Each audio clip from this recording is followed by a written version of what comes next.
Pemerintah Indonesia mengambil langkah yang cukup mengejutkan dan berbeda dari tahun-tahun sebelumnya. Untuk tahun 2026, tarif cukai hasil tembakau diputuskan tidak mengalami kenaikan. Kebijakan ini melanjutkan keputusan serupa yang telah diambil pada tahun sebelumnya, menandai perubahan besar dalam pendekatan pemerintah terhadap regulasi industri rokok nasional. Selama 2 tahun berturut-turut, tren kenaikan tahunan cukai yang selama ini menjadi kebiasaan dihentikan. Ini bukan sekadar keputusan administratif, melainkan sinyal kuat adanya perubahan strategi besar dalam mengelola industri rokok di Indonesia. Pemerintah tampaknya ingin menyeimbangkan antara kepentingan penerimaan negara dan keberlangsungan industri yang mempekerjakan jutaan orang. Keputusan ini lahir dari evaluasi mendalam yang dilakukan oleh berbagai pihak terkait. Pemerintah mempertimbangkan tekanan berat yang dialami industri rokok legal, terutama akibat fenomena downtrading, di mana konsumen beralih ke produk yang lebih murah, dan maraknya peredaran rokok ilegal yang semakin sulit dikendalikan. Industri rokok legal menghadapi tantangan besar, mulai dari penurunan penjualan hingga ancaman pemutusan hubungan kerja. Kenaikan cukai yang terlalu agresif dalam beberapa tahun terakhir justru mempercepat peralihan konsumen ke produk ilegal. Hal ini tidak hanya merugikan negara dari sisi penerimaan pajak, tetapi juga memukul produsen legal yang harus bersaing dengan harga rokok ilegal yang jauh lebih murah. Akibatnya, banyak toko yang kehabisan stok rokok legal, sementara rokok ilegal semakin mudah ditemukan di pasaran. Kini, pemerintah mengalihkan fokus kebijakan. Bukan lagi sekadar menaikkan tarif cukai setiap tahun, melainkan memerangi peredaran rokok ilegal secara masif dan terkoordinasi. Upaya penegakan hukum, kampanye anti-rokok ilegal, serta pengawasan distribusi menjadi prioritas utama demi menciptakan pasar yang lebih sehat dan adil. Menteri Keuangan Purbaya Yudhisadewa menegaskan bahwa prioritas utama pemerintah saat ini adalah membersihkan pasar dari produk ilegal. Langkah ini diambil demi menjaga stabilitas industri rokok legal, melindungi tenaga kerja, serta memastikan penerimaan negara tetap optimal di tengah tantangan ekonomi yang semakin kompleks. Keputusan ini lahir dari dialog intens antara pemerintah dan pelaku industri. Menteri Keuangan bertemu langsung dengan Gapri dan para raksasa seperti Jarum, Gudang Garam, dan Wismilak. Menariknya, industri tak menuntut penurunan cukai, mereka hanya meminta tarif tetap. Bagi mereka, stabilitas dan prediktabilitas jauh lebih penting daripada insentif jangka pendek. Permintaan ini menandakan kondisi industri yang sedang tertekan, terutama akibat persaingan dengan rokok ilegal. Pemerintah akhirnya sepakat menjaga tarif tetap adalah langkah paling logis untuk saat ini. Dialog ini membuktikan kebijakan efektif lahir dari mendengar realitas di lapangan. Hasilnya, keputusan menahan cukai 2026 demi ekosistem industri yang lebih sehat. Alasan utama pemerintah menahan kenaikan cukai adalah menjaga stabilitas industri rokok legal di Indonesia, yang selama ini menjadi salah satu pilar penting perekonomian nasional. Industri ini tidak hanya menghasilkan produk yang dikonsumsi jutaan orang, tetapi juga menjadi sumber penghidupan bagi banyak keluarga di berbagai daerah. Industri rokok legal menyerap jutaan tenaga kerja, mulai dari buruh linting, operator mesin, hingga staf administrasi dan distribusi. Banyak di antara mereka adalah tulang punggung keluarga, sehingga stabilitas industri ini sangat berpengaruh terhadap kesejahteraan masyarakat luas. Kenaikan cukai yang terjadi bertahun-tahun telah menekan margin produsen, membuat banyak perusahaan harus berhemat, bahkan mengurangi jumlah pekerja. Hal ini tentu mengancam investasi baru dan mempersempit peluang kerja, terutama di daerah-daerah yang sangat bergantung pada industri rokok. Industri padat karya seperti sigaret kretek tangan sangat rentan terhadap tekanan ini. Ribuan pekerja, terutama perempuan, menggantungkan hidup pada pekerjaan linting manual yang tidak mudah digantikan oleh mesin. Dengan tarif cukai yang stabil, perusahaan dapat mempertahankan kapasitas produksi dan jumlah tenaga kerja. Ini sangat penting untuk mencegah terjadinya krisis sosial akibat pemutusan hubungan kerja massal, yang bisa berdampak luas pada ekonomi lokal. Stabilitas industri rokok juga penting untuk penerimaan negara dalam jangka panjang. Pemerintah menyadari bahwa menjaga industri tetap sehat akan memberikan kontribusi pajak dan cukai yang konsisten, daripada mengejar penerimaan jangka pendek yang justru berisiko menurunkan basis industri. Karena itu, pemerintah memilih strategi berkelanjutan, menyeimbangkan kebutuhan penerimaan negara, perlindungan tenaga kerja, dan keberlanjutan industri. Dialog antara pemerintah dan pelaku industri terus dilakukan untuk mencari solusi terbaik. Kini, kebijakan cukai diposisikan sebagai bagian dari ekosistem yang seimbang, bukan sekadar alat fiskal. Pemerintah ingin memastikan bahwa setiap kebijakan yang diambil mampu menjaga keberlangsungan industri, melindungi pekerja, dan tetap memberikan kontribusi optimal bagi negara. Fenomena downtrading jadi pertimbangan utama pemerintah. Konsumen beralih dari rokok premium ke produk lebih murah akibat daya beli menurun dan harga rokok naik. Kebanyakan tidak berhenti merokok, hanya berpindah merek, atau lebih buruk, beralih ke rokok ilegal.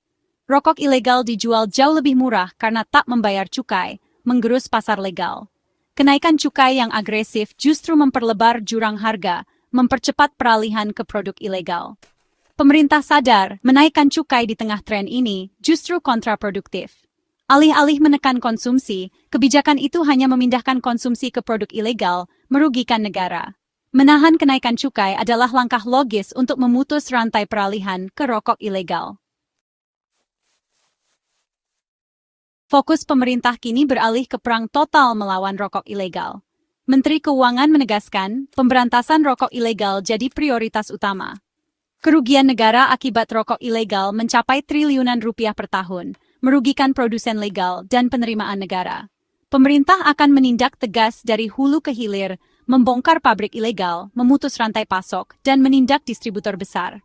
Peninjauan sistem pita cukai juga dilakukan untuk menutup celah pemalsuan. DPR pun mendukung prioritas penegakan hukum atas kenaikan cukai. Dengan pasar yang bersih dari produk ilegal, industri legal bisa tumbuh sehat tanpa harus menaikkan tarif. Pemerintah ingin menciptakan level playing field bagi semua pelaku industri. Selain penegakan hukum, pemerintah menyiapkan strategi jangka panjang sentralisasi industri health lembakau (IHT). Konsep one-stop service akan mengintegrasikan produksi, pengawasan, dan pelayanan bea cukai dalam satu kawasan industri terpusat. Fasilitas modern dan pengawasan ketat akan meminimalkan praktik ilegal. Tujuannya, menarik produsen kecil dan informal masuk ke sistem legal, memudahkan pengawasan, dan memastikan pembayaran cukai. Pendekatan ini bukan hanya penindakan, tapi juga fasilitasi agar produsen kecil bisa berbisnis legal. Dengan sistem terintegrasi, pemerintah berharap industri lebih sehat, tertata, dan mudah diawasi. Sentralisasi IHT sudah diuji lewat pilot project di Kudus dan Parepare. Di Kudus, ratusan produsen kecil dikumpulkan dalam satu kawasan, memudahkan pembinaan dan pengawasan. Di Parepare, kawasan ini jadi pusat produksi dan distribusi untuk Indonesia Timur. Hasilnya positif, pengawasan pita cukai lebih efektif, produsen kecil dapat fasilitas dan pendampingan. Keberhasilan dua kota ini jadi bukti konsep sentralisasi bisa diterapkan di berbagai daerah. Pelajaran dari pilot project ini akan jadi fondasi cetak biru nasional untuk masa depan industri tembakau. Pemerintah menegaskan, kebijakan baru ini bersifat inklusif, bukan hanya untuk perusahaan besar, tapi juga untuk produsen kecil yang selama ini sering terpinggirkan. Dengan pendekatan yang lebih adil, pemerintah ingin memastikan bahwa setiap pelaku usaha, baik skala besar maupun kecil, mendapat manfaatan yang sama untuk berkembang di industri tembakau nasional. Hal ini menjadi langkah penting agar tidak ada lagi kesenjangan antara pelaku usaha besar dan kecil, serta mendorong pertumbuhan ekonomi yang lebih merata di seluruh daerah. Sentralisasi industri dirancang agar usaha kecil bisa beroperasi secara legal, mendapat fasilitas, pembinaan, dan akses teknologi yang sebelumnya sulit dijangkau. Melalui pelatihan, pendampingan, dan bantuan alat produksi, para pelaku usaha kecil kini dapat meningkatkan kualitas dan kapasitas produksinya. Pemerintah juga menyediakan akses ke pasar yang lebih luas, sehingga produk mereka bisa bersaing secara sehat. Dengan demikian, usaha kecil tidak hanya bertahan, tapi juga mampu tumbuh dan berinovasi. Pemberantasan rokok ilegal justru menguntungkan produsen kecil yang selama ini kalah bersaing dengan produk ilegal. Dengan pengawasan yang lebih ketat dan penegakan hukum yang tegas, pasar menjadi lebih bersih dan adil. Produsen kecil yang mematuhi aturan kini tidak lagi harus bersaing dengan produk ilegal yang merugikan negara dan masyarakat.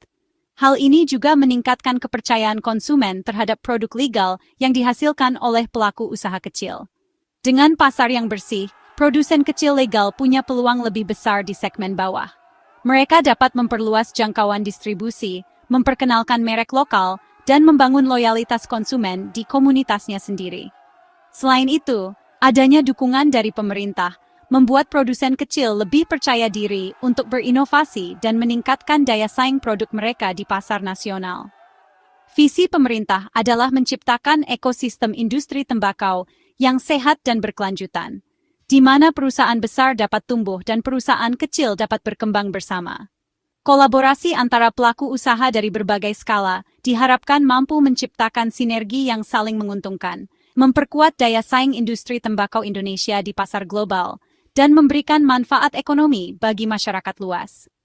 Kebijakan ini mendorong simbiosis antara perusahaan besar dan kecil, memperkuat rantai pasok, serta membuka peluang kerja baru di berbagai lini produksi dan distribusi.